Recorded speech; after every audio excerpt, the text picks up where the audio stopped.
عليكم ورحمة الله وبركاته. ازيكم يا حبايبي؟ عاملين ايه؟ وحشين كتير والله. يلا بينا نصلي على رسول الله ونعمل معاكم احلى طاجن بامية باللحمة. ما شاء الله يعني بجد بجد تحفة.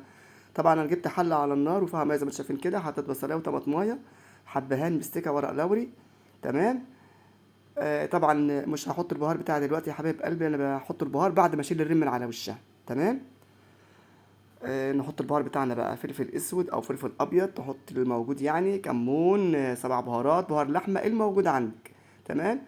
بنسويها يا حبايب قلبي سوا كامل، اسويها سوا كامل. تمام. رشه جوز الطيب. تمام يا حبايبي. اشتركوا في قناه عائله ماما سوسي يا حبايب قلبي، فضلا ليس امرا، تشرفوني تنوروني. هنا نور حفيد اختي، عندي على طول ما بيسيبنيش. تيتا تيتا لازم أن يخش المطبخ، بس هو مزاجه كان وحش شويه، فلازم يعمل باي للمشاهدين، بيعمل لكم باي يعني. طبعا هعجن حته عجينه صغيره كده يا حبايب قلبي، بحط لها خميره فوريه اهي. دي كوبايه ونص دقيق. تمام. هقطبها الطاجن بتاعي ذره ملح. تمام. لبن رايب، كان عندي لبن كده رايب قلت اما اعجنه بيها بتبقى طعمها تحفه. اي معجنات يا حبايب قلبي باللبن الرايب ما شاء الله بيبقى لها طعم تاني خالص بصراحه يعني. بيبقى لها طعم حاجه ولا كلمه. اللبن الرايب ده مش يعني بصراحه ما يترماش ولا يتهدر ولا تقولوا لا خلاص. ده يتحط في كيس ويتحط في الفريزر، تطلعيه وقت ما تحبي تعملي معجنات تعجني بيه تحفه. طبعا انا عملت بصله مرتة يا حبايب قلبي عشان الباميه بتاعتي، لان انا بعمل ما بخدعش يا جماعه اللي هو الايه، اعمل تقليه يعني واحمر البصل والكلام ده، لان انا طول عمري بعمل كده عشان انا عندي قرحه المعده. ربنا يشفينا ويشفي كل مريض يا رب. فبعمل اكل ني في ني، الدكاتره قايلين لي اعملي اكلك ني في ني، فانا على طول بعمل المرتة دي لاي اكل. كل اكلاتي بالشكل ده. بصلة المرتة واحطها في التسبيكة واسيبها تستوي شوية واحط الخضار بتاعي او اللحمة بتاعتي او اي حاجة هعملها بنفس الطريقة. اهي زي ما انتم شايفين كده التسبيكة بتاعتي دي يا حبيب قلبي بتبقى طماطم زي ما أنا قلت لكم قبل كده في فيديوهات كتير. عندي من الاسبوع الاولاني، اما بجيب الاسبوع الجديد بطلع دي اعملها زي ما انتم شايفين كده. اسويها على النار واضربها في الخلاط واصفيها من البذر بتاعها والقشر بتاعها يعني اسيبها تستوي شوية وتنقص كده، واحطها بردها واحطها في اكياس وعينها في الفريزر. تمام. فطبعا تستوي معايا شويه يعني تغلي معايا شويه، احط بقى اللحمه. هحط فصين توم كده مفرومين، الهون بتاع زمان يا جماعه. انا عندي بتاعه التوم، بس انا بحب اعمل في الهون بتاع والدتي الله يرحمها. تمام. التوم ده يا حبايبي قلبي اللي بيتحط في والتسبيكه اللي ده الصلصه بتاعتك بتغلي كده، بيدي طعم وريحه بيقلب الدنيا بالريحه بتاعته، وما شاء الله طعم كمان يعني طعم وريحه. زودت من المرقه بتاعتي بعد ما صفيتها يا حبايب قلبي، بزود كده على على التسبيكه بتاعتي. حطيت اللحمه طبعا، هحط الباميه بتاعتي. عامة يعني انا جايبه كيس الباميه ده من بره، لان الباميه لسه ما طلعتش في السوق، لو طلعت بشار هجيبها على طول. ان الباميه اللي بجيبها من السوق بجيبها قد عقله الصابع. ده بقى انا اتفاجئت وانا بفضي الكيس، انا مفكره الرسمه اللي على الكيس باميه صغيره زيها.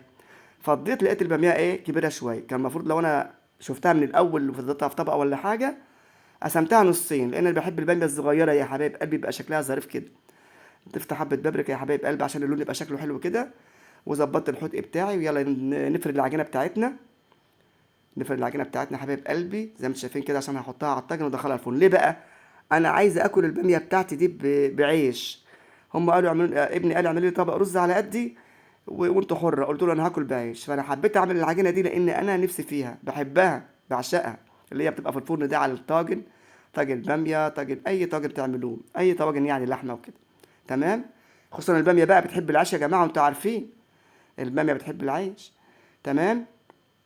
فانا قلت انا هاكل بعيش، هعمل لها بقى الطشه الجميله بتاعتنا اللي هي زي طشه الملوخيه، بس دي ايه بتوم وفلفل الوان حامي. فلفل الوان قصدي، وفلفل حامي يعني فلفل الوان مضروب في الكبه ناعم كده بنضيفه. وبنعمل الطشه دي يا جماعه للمحشي، بتبقى جميله جدا جدا. بتحط لها كزبره ناشفه وذره من الملح وحبه بهارات صغيرين. تمام. بتبقى بصوا جربوها كده على المحشي وعلى الطواجن بتاعتكم، جميله جميله جميله. طشه الملوخيه يا جماعه، واحيانا بنعملها الملوخيه بالفلفل برضه بتبقى جميله.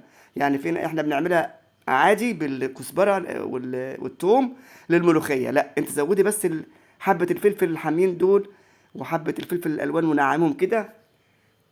تحفه يا حبايبي.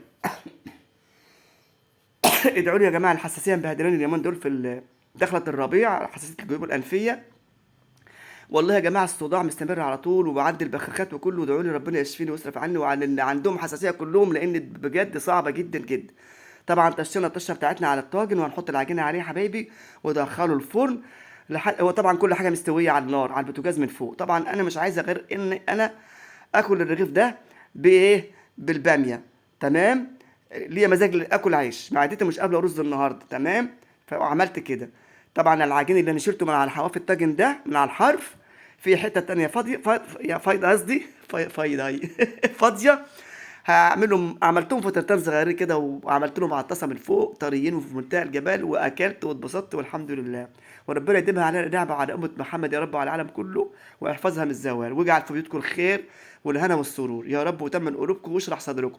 وكل من هيعمل لي لايك ويعمل لي اشتراك يسعد قلبه وايامه، واللي ما يعملش برضه يسعد قلبه وايامه، ويخلي له عياله ويبارك له في عياله وفي صحته. اللي يعمل له ويفرحني ويكبر بخاطر ربنا، يكبر بخاطره عند العبد وعند الرب. يا حبايب قلبي الطاجن ده تحفة التحفة، ما شاء الله على الجمال. تمام. انا بقى هفتحه قدامكم اهو وهدوق. إيه، انا وانا بفتح كده الريحة طلعت عليا، اقسم بالله يا جماعة ما هو كلام. تحفة. طعمها جميل قوي. قلت بدوق بقى لان انا طبعا مش قادرة يعني صراحة، الريحة مزغللة في عيني وحاجة يعني جميلة. شايفين اهو، انا اكلت بقى باللقمة دي، والاتنين التانيين سبتهم فضل شوية كده اتعشيت بيهم. تحفة. جميل قوي قوي، بألف هنا على قلوبكم يا حبايبي، واشوفكم على خير وعلى فيديو جديد، والسلام عليكم ورحمة الله وبركاته.